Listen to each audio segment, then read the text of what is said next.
Vazhdojmë tani me një pyetje tjetër. Na shkruan Adi, selam aleikum, desha të bëj një pyetje. Jam një djalë i rregullt në faljen e namazeve, por para një kohe kam shkruar një hajmali dhe kam mbajt një kohë. Më vonë e kam hequr edhe e kam djegur. Mirë po tani kjo po më mundon shumë pra tek vetja sepse e kam mbajtur atë dhe po ndihem shumë fajtor. Edhe po kam shumë frikë se mos do të më dënoj Zoti për këtë nëse kam mundësi një përgjigje, lutem. Çfarë të bëj? Nuk po mund të përmirësohem sepse po kam disa dyshime dhe po ashtu nuk po mund të pendohem. Duhet ta kem parasysh se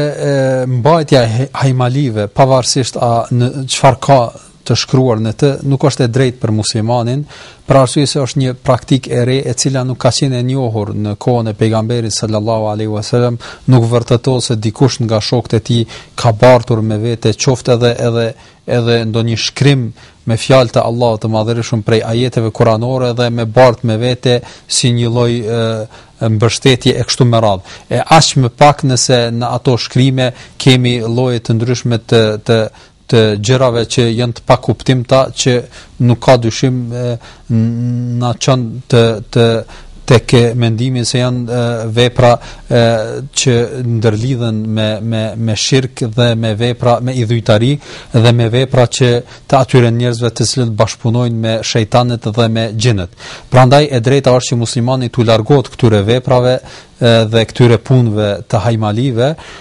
por t'i mbështetet Zotit Madhërisht, t'i dorëzohet atij dhe ta kuptoj se çdo gjë në jetën e tij, në sjelljet e tij, në veprimet e tij është në mbikëqyrje Zoti i plotfuqishëm, i cili nuk ka dyshim se është i gjithëmëshirshëm, nuk e lën njeriu në humbje e kështu me radhë, dhe vazhdimisht ta ketë parasysh këtë